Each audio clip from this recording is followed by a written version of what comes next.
तो good morning student, आज फिर हम लोग नई क्लास की ओर बढ़ेंगे। और पिछले क्लास में हम लोग जो है पद के बारे में सीखे थे, या बहुपद किसे कहते हैं उसकी कंडीशन सीखे थे। ओवरऑल मैं ये बता दूं, बहुपद कोई भी अलजेब्रिक एक्सप्रेशन है, यानी बीजगणितीय जो क्या है व्यंजन है, वो तभी बहुपद कहलाएगा जब उनका चर का घात क्या होना चाहिए, धनात्मक होना चाहिए, और चर का घात ऋणात्मक नहीं होना चाहिए, चर का घात भिन्न में नहीं होना चाहिए। इतना हमको ध्यान रखना है, ठीक है। अब देखो कि बहुपद किस तरह का हो सकता है। अगर बहुपद की बात किया जाए तो बहुपद, देखो पहले बहुपद पहचानने के लिए हम लोग सीख चुके हैं।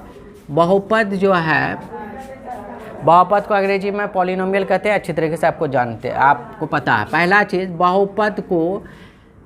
बहुपद एक वेरिएबल में भी हो सकता है, बहुपद दो वेरिएबल में हो सकता है। बहुपद अगर एक वेरिएबल का हो, एक चर वाला बहुपद भी हो सकता है। एक चर वाला बहुपद को अंग्रेजी में कहते हैं पॉलिनोमियल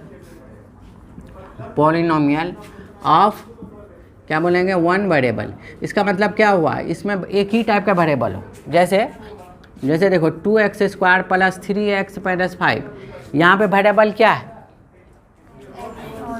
यही है, ठीक है। ये है हमारा वेरिएबल, और यहाँ पे ये जो है ये और ये सब क्या है, कांस्टेंट है। यानी हम वेरिएबल के में जगह क्या है, सिर्फ x यूज़ हुआ है ना, और दूसरा तो यूज़ नहीं हुआ है। यहाँ भी वेरिएबल का 2 डिग्री वाला वेरिएबल है, और यहाँ क्या है 1 डिग्री वाला वेरिएबल है, लेकिन है तो दोनों जगह x ही। और फिर बाकी कांस्टेंट पे हम कोई बात ही नहीं सोचते हैं, ठीक है। तो ये क्या हो गया, ये जो बहुपद हो गया, क्योंकि बहुपद का कंडीशन मैच कर रहा है कि चर का घात धनात्मक है, चर का घात भिन्न नहीं है, चर का घात ऋणात्मक नहीं है। कंडीशन मैच कर रहा है, यहाँ भी चर का घात धनात्मक है, भिन्न नहीं है, ऋणात्मक नहीं है। तो इसका मतलब बहुपद तो है, ठीक है। लेकिन बहुपद किस तरह का है, एक चर वाला बहुपद है, क्योंकि यहाँ पे सिर्फ एक चर की जगह क्या है, एक ही चीज़ है, कौन है, x है। आया समझ में। अगर यहाँ पे इस तरीके का होता, ठीक है, तो दो चर वाले बहुपद,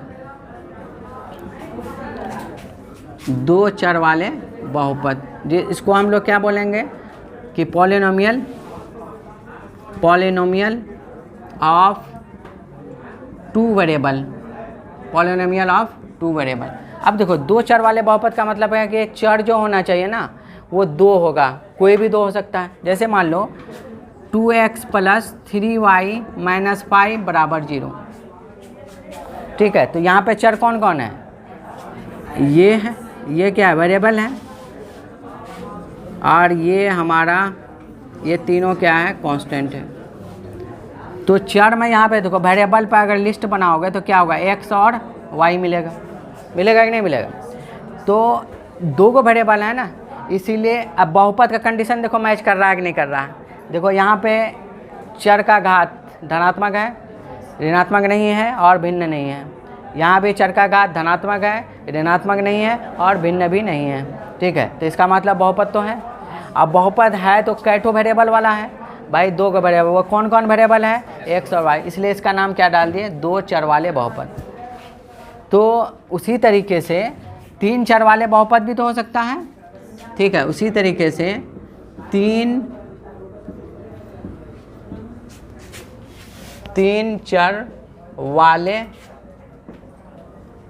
बहुपद भी हो सकता है, ठीक है। 3 चर वाले बहुपद होगा, 3 चर वाले बहुपद जो होगा वो क्या होगा, इसको क्या अंग्रेजी में लिखोगे, पॉलिनोमियल ऑफ 3 वेरिएबल। क्या बोलेंगे, पॉलिनोमियल ऑफ 3 वेरिएबल, ठीक है, पॉलिनोमियल ऑफ 3 वेरिएबल, ठीक है। यहाँ पे पॉलिनोमियल ऑफ 2 वेरिएबल था, यहाँ पॉलिनोमियल 3, ये इस तरह का दिखेगा तुमको। जैसे मान लो 2x 3y + 5z - 8 = 0, तो यहाँ वेरिएबल कौन कौन है, यही है वेरिएबल। तो वेरिएबल की बात अगर करें तो यहाँ पे x, y और z है, और ये यानी 2, 3, 5 और 8, ये क्या है, हमारा कांस्टेंट है। तो अब देखो यहाँ पे क्या है कि हमको जो पढ़ना है क्लास 9th में हम कौन सा एक चर वाले बहुपद पढ़ेंगे और इसी का हल करेंगे।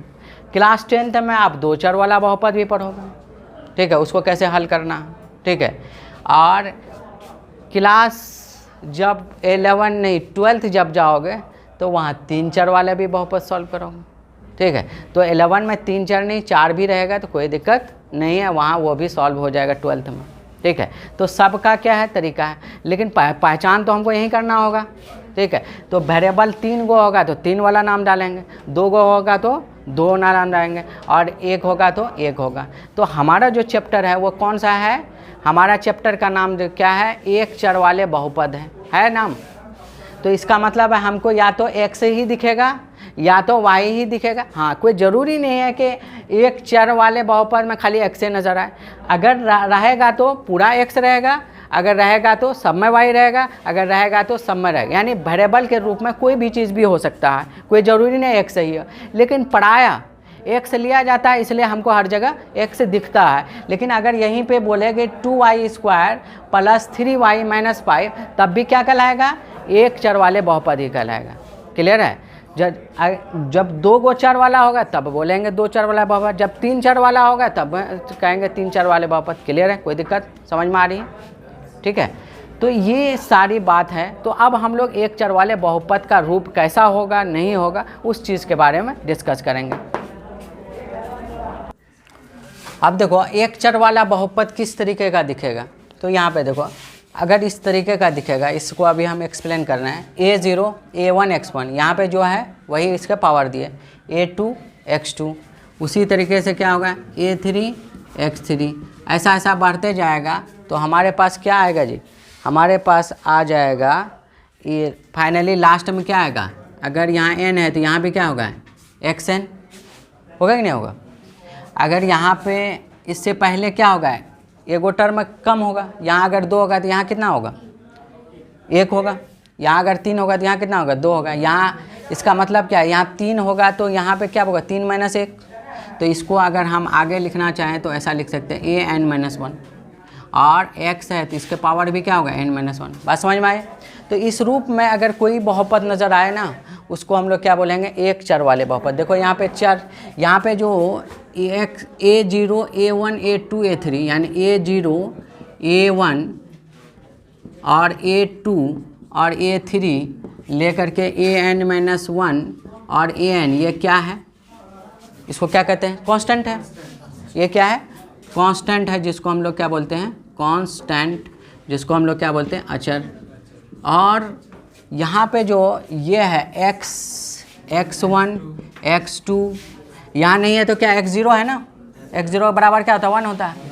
तो x2 x3, यहाँ पे x0 भी लिख सकते हो, x0 लेकर के xn तक ये क्या है हमारा वेरिएबल है, जिसको हम लोग क्या बोलते हैं अचर बोलते हैं। क्लियर, ये क्या चर क्या बोलेंगे चर, वेरिएबल है। क्लियर है। अब यहाँ पे देखो ये सारी चीज़ ऐसा है, ठीक है।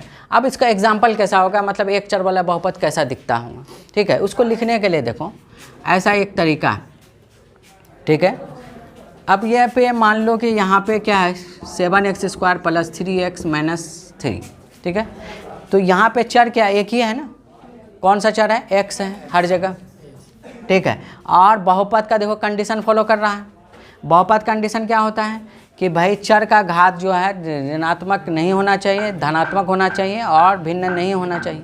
तो है, यहाँ भी देखो है, तो भाई अचर पे कोई डिसीजन, अचर का कोई लेना देना कुछ भी हो सकता है। तो इसका मतलब है कि सर ये एक तो पता चल गया, इसमें एक ही टाइप का वेरिएबल है, वो है क्या है x है। और ये कौन सा, इस बहुपद का नाम क्या बोलेंगे, एक चर वाले बहुपद। अब इसको लिखने का, अब ये इसमें चर कौन सा है, ये एक तरह से क्या हुआ एक फंक्शन का काम करता है, एक ये क्या हुआ एक फंक्शन का काम किया। तो इसको लिखने का तरीका होता है, इसमें चर कौन है x है। तो इसको लिखने का एक तरीका है कि इसको ऐसा लिख दीजिए p(x), मतलब इस टोटल के बदले हम क्या ये लिखें। इसका मतलब क्या समझ में आया, अच्छा इसका जो वेरिएबल है ना, ये जो वेरिएबल है x होगा, ठीक है। तो इसको हम पढ़ते कैसे हैं p ऑफ x, तो इसको क्या पढ़ेंगे p ऑफ एक्स, इसको कैसे पढ़ेंगे, पी ऑफ एक्स, यानी पी ऑफ एक्स यहाँ कितना दिया हुआ है 7x² प्लस 3x माइनस 3। तो पूछेगा पी ऑफ एक्स कितना है, तो 7x² plus 3x minus 3। Clear है। उसी तरीके से ऐसा भी लिखा हो सकता है एच ऑफ एक्स, तो मान लो ऐसा दे देगा 1/2x² माइनस 3x प्लस 5। तो यहाँ पे क्या पढ़ेंगे, एच ऑफ एक्स कितना दिया हुआ, half x² plus minus 3x plus 5। या ऐसा भी हो सकता है जी ऑफ एक्स भी लिखा सकता है। यानी ये जो फंक्शन है ना, ये अलग अलग हो सकता है। ये क्या है, फंक्शन। कहने का मतलब है जी जो है एक फंक्शन है जिसका वेरिएबल क्या है, एक्स है। ठीक है, यहाँ पे इसको हम बोल सकते हैं जी एक फंक्शन है जो एक्स वेरिएबल पर काम कर रही है, जो एक्स वेरिएबल पर काम कर रही है। बोल सकते हैं कि नहीं बोल सकते हैं। तो इसको हम जी एक्स बराबर ऐसा भी लिख सकते हैं x³ plus 3x² minus 5x plus 8। Clear है। इससे क्या पता चल जाएगा, इसको इस तरीके से हम लिख सकते हैं, ले सकते हैं। ठीक है, इसका क्या मतलब है अभी आहिस्ते आहिस्ते हमको शून्य निकालने में पता चलेगा। पहले हम समझें, इसको पढ़ने के लिए आ जाएं। ठीक है, उसी तरीके से कुछ भी हो सकता है। तो p नहीं है, हम f ऑफ x भी तो लिख सकते हैं। तो f ऑफ x में मान लो एक बंदा लिखा, सर हम लिखते हैं 2x² प्लस √8x माइनस 8। देखो ये पहले तो बहुपद है कि नहीं है, पहले ये देखो चर क्या है, पावर 2 है, ये धनात्मक है, ऋणात्मक नहीं है और भिन्न नहीं है। यहाँ पे देखो चर का घात क्या है, धनात्मक है, ऋणात्मक नहीं है और भिन्न नहीं है। इसका मतलब है कि बहुपद है, क्योंकि कांस्टेंट के बारे में नहीं सोचते हैं। कांस्टेंट कुछ भी हो सकता है, ऋणात्मक भी हो सकता है, भिन्न भी हो सकता है, धनात्मक भी हो सकता है, कुछ भी हो सकता है। तो अब ये इसका वेरिएबल किस, ये जो पूरा फंक्शन है इसका वेरिएबल किस, कौन सा है, एक्स है। इसलिए इसको हम क्या देना, डिनोट किए एफ ऑफ एक्स। क्लियर है, बात समझ में आई। तो इसको डिनोट करने के लिए समझ में आए। अब देखो, अब हम एक और नई टॉपिक की ओर जाएंगे। तो देखो वो नया टॉपिक क्या है, गुणक की ओर। तो आप सुनो, अब एक टर्म है कि सर अगर कोई भी, अगर हमको क्या मिल जाए, एक चर वाला बहुपद मिले तो उसमें गुणक कैसे निकालेंगे और अचर कैसे निकालेंगे। ठीक है, गुणक क्या होता है नहीं होता वो देखो। तो एक होता है गुणक, ये भी एक टॉपिक है, आपको गुणक भी आपको निकालने के लिए सीखना चाहिए। तो गुणक को अंग्रेजी में कहते हैं कोएफिशिएंट, कोएफिशिएंट बोलता है जिसको, कोएफिशिएंट।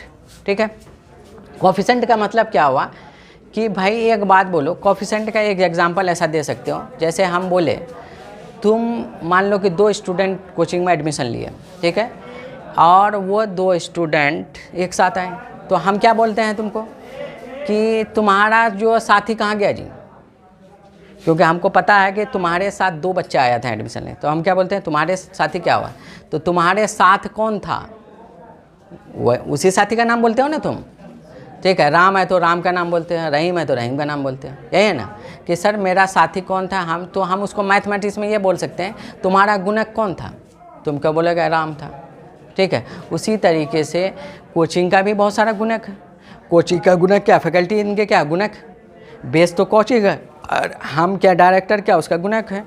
इवन के जो है मैनेजमेंट क्या इसका गुणक है, ये जो लाइट बोर्ड या यूट्यूब क्या इसका गुणक है, मतलब इसका पार्ट है। तो गुणक कैसे निकालता है, देखो अगर मान लो कोई बहुपद दे दिया, मान लो कोई बहुपद, स्टैंडर्ड तरीका है बहुपद लिखने का यही, पी ऑफ एक्स बराबर उस बहुपद को लिख दिए। ठीक है, ये स्टैंडर्ड तरीका है, यानी बहुत सारे लोग इतना ही लिखते हैं, तो कोई दिक्कत नहीं, चलेगा। लेकिन स्टैंडर्ड तरीका क्या है, ये इस तरीके से लिख दें, कोई नाम डाल दें उसका, ये बहुपद कौन सा है भाई, पी का है, और किस वेरिएबल पर काम कर रही है, एक्स वेरिएबल पर काम कर रही है। क्लियर है। ठीक है, अब ये जो आप बोलेगा कि सर x² का गुणक बताइए क्या है, x² का गुणक बताइए क्या है। तो x² के साथ क्या है, यहाँ नहीं कुछ है तो क्या है, 1 है ना जी। तो x² का गुणक क्या हो गया, 1 हो गया। और कोई पूछेगा कि सर x का गुणक क्या है, क्या बोलोगे 3, x के साथ क्या 3। अगर माइनस वाला होता तो माइनस लिखते, प्लस में प्लस नहीं लिखते हैं। ठीक है, और कोई बोलेगा सर x³ का गुणक क्या है, x³ यहाँ है, जो नहीं है उसका गुणक मतलब 0 है, तो इसको हम जो नहीं है उसको क्या बोलेंगे, 0 बोलेंगे। क्लियर है? फिर आगे हम बढ़ाते हैं, कई एग्जाम्पल्स और लेते हैं। ठीक है, आप देखो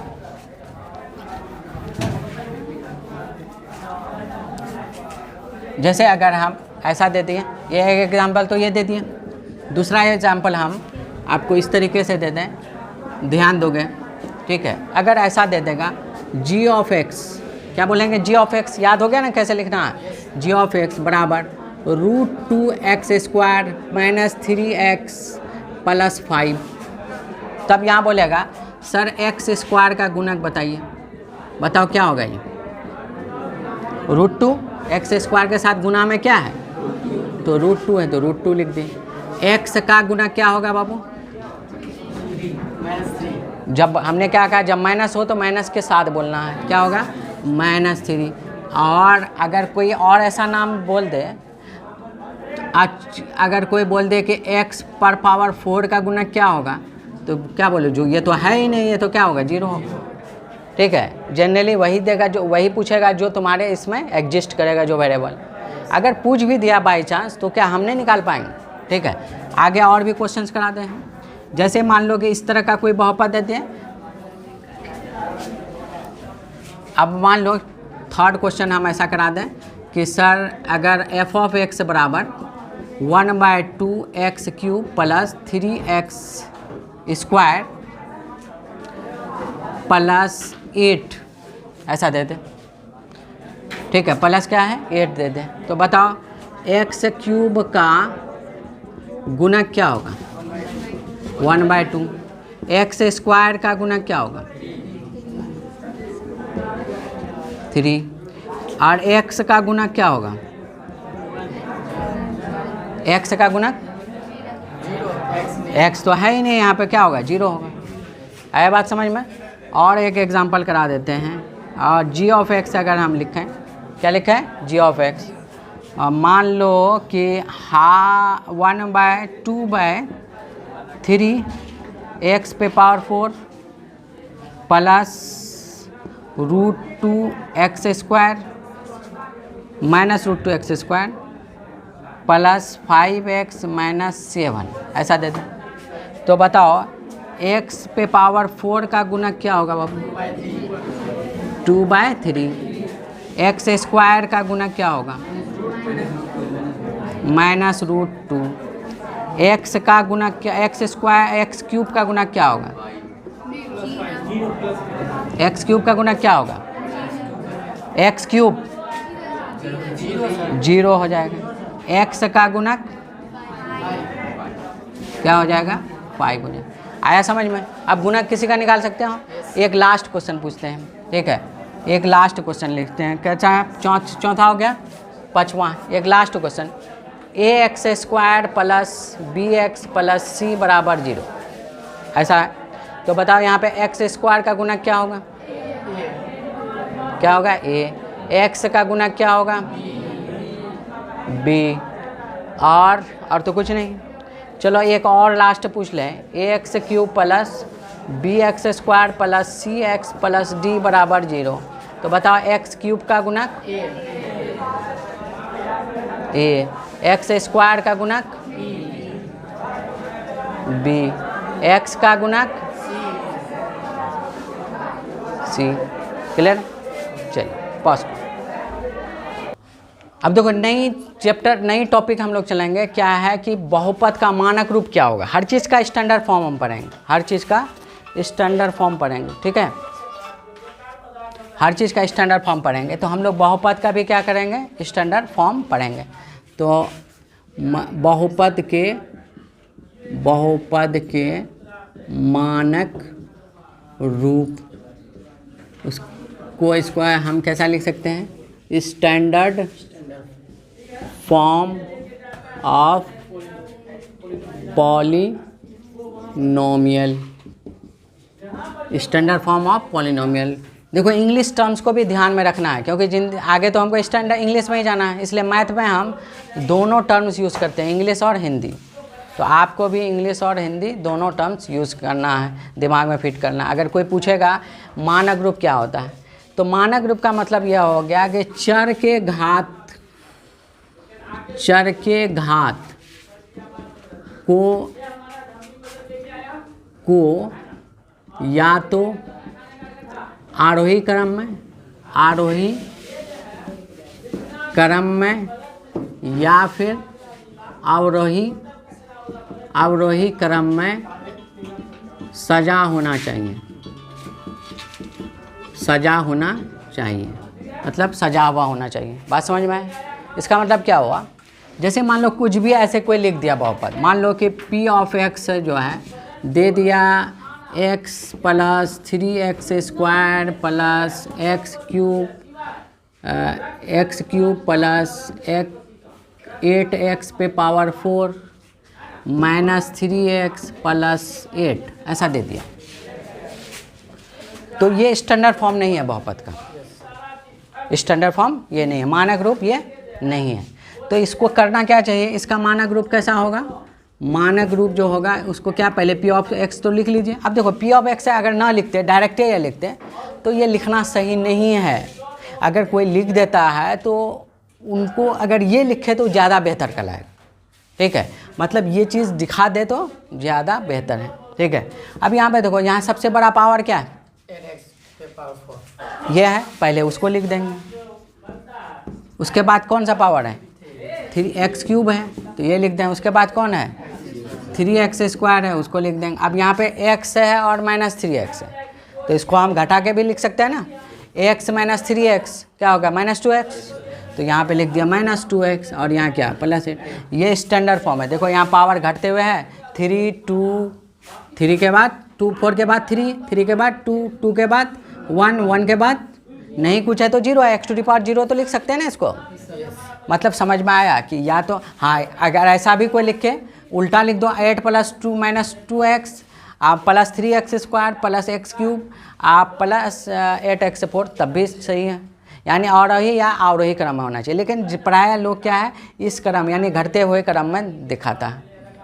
क्लियर, असेंडिंग और डिसेंडिंग ऑर्डर, बात समझ में है। तो इस तरीके से पहले जब भी हम सॉल्व करेंगे ना, पहले हम बहुपद को किस रूप में लिख देंगे, पहला तो चेक करना होगा ये बहुपद है कि नहीं है। बहुपद जब ना है तो भाई काम ख़त्म वहीं पे।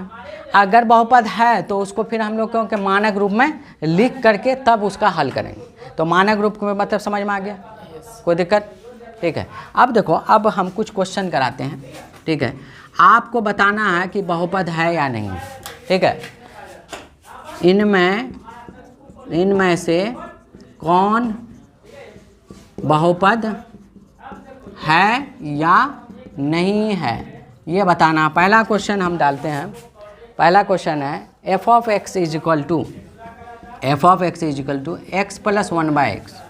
बताओ ये बहुपद है, क्यों बहुपद नहीं है। इसको जब आगे बढ़ाओगे तो देखोगे, इसको हम ऐसा लिख सकते हैं x पे पावर माइनस। अब देखो चर पर यहाँ तो धनात्मक है, लेकिन यहाँ पे चर के बाद क्या है, ऋणात्मक, तो ये बहुपद होगा, बहुपद नहीं है। चलो दूसरा क्वेश्चन लेते हैं। तो ये पॉलिनोमियल नहीं है। दूसरा क्वेश्चन हम लेते हैं, g of x is equal to √x - 3। बताओ ये बहुपद है, √x - 3 बहुपद है नहीं है। क्यों भाई, इसको हम ऐसा लिख सकते हैं, √x को हम कैसा लिख सकते हैं, पावर हाफ बना सकते हैं, और इधर ही चर पर यहाँ क्या हो गया, भिन्न हो गया पावर, तो इसलिए यह बहुपद नहीं है, बहुपद नहीं है। चलो तीसरा क्वेश्चन हम कराएं। अगर कोई बोल दे p of x is equal to, ठीक है, अलग अलग क्वेश्चन लेते हैं। p of x is equal to x - 1 x - 3 अब बाय x - 1 x - 3 बाय क्या होगा, x। तो ये देखो ये बहुपद है। इसको जब आगे सॉल्व करोगे, देखो इसको हम ऐसा लिख सकते हैं, x पे -1 x - 3, और इसको हम क्या लिख सकते हैं, 1/x लिख सकते हैं। जब आगे बढ़ोगे तो क्या होगा, x - 1 x - 3, और ये पावर क्या हो जाएगा, x पे नेगेटिव, तो यहाँ बराबर का पावर क्या है, नेगेटिव हो गया, तो ये भी बहुपद नहीं है। क्या कोई दिक्कत। चलो एक क्वेश्चन और कर लें, चौथा नंबर। अगर कोई बोल दे q of x is equal to मतलब ये हम इस क्वेश्चन को इसलिए दे रहे हैं कि आप पहचानो कि कैसा कैसा रूप होगा जो बहुपद नहीं होगा। तो बताओ ये बहुपद होगा? बताओ जी। तो भाई इसको हम क्या लिख सकते हैं, ये इस पे नहीं कुछ है तो पावर क्या है 1 है, और ये जब ऊपर जाएगा तो क्या होगा x + 2 पे पावर -1 हो जाएगा, और x पे +2 पे पावर -1 हो जाएगा। या इसको हम अलग अलग कर भी सकते हैं, ऐसे मत करो, इसको ऐसे करो, इसको हम ऐसा लिख सकते हैं 1, इसको हम ऐसा कैसे लिख सकते हैं 1/x + 2 पे पावर -1 लिख सकते हैं, लिख सकते हैं, ठीक है, x पर पावर 2 - 1 लिख सकते हैं। तो ये बहुपद है? ये बहुपद नहीं है। मतलब किसको इसको टुकड़ा करोगे तो फिर क्या होगा, ठीक है, इसको हम टुकड़ा कर सकते हैं, नहीं कर सकते हैं। यहाँ तक तुमको कन्फ्यूज़न हो रहा होगा सर चर में तो पावर 1 ही है, तो इसको क्या हम ऐसा लिख सकते हैं, क्या लिख सकते हैं, और कुछ लिख सकते हैं? तो कहने का मतलब है कि इसको तो सेपरेट कर किया जा नहीं सकता है। अच्छा पावर सेम है तो इसको हम क्या लिए, पावर जो है ये दोनों का पावर क्या है सेम, तो ये प्लस में है, तो क्या हम इसको और कुछ कर सकते हैं? तो आप सुनो, तो ये अगर इस तरह का भी कोई चीज़ हो ना 1/x + 2 पे पावर 1 है, ठीक है, तो इसको हम क्या के यहाँ पावर क्या निगेटिव लाए, तो अगर कोई एक्सप्रेशन है और वो भी अगर निगेटिव में आ जाता है ओवरऑल, तो भी वो क्या होगा, बहुपद नहीं होगा। बात समझ में आई? ठीक है, तो ये भी बहुपद क्या है, नहीं है। क्लियर है? एक क्वेश्चन और ले लें, तो एक क्वेश्चन और ले लेते हैं, क्या है हमारा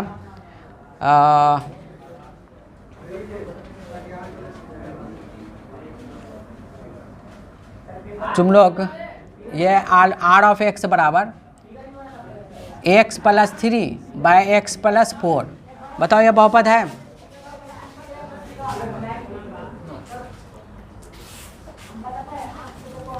क्योंकि ऐसे डायरेक्ट हम नहीं पता कर सकते हैं बहुपद है कि नहीं, तो इसको हमको करना क्या होगा, इसमें से कोई एक कंडीशन या तो ये आ जाए, या तो ये वाला आ जाए, या तो ये वाला आ जाए, या तो ये वाला आ जाए, तभी हमारे पास बहुपद होगा।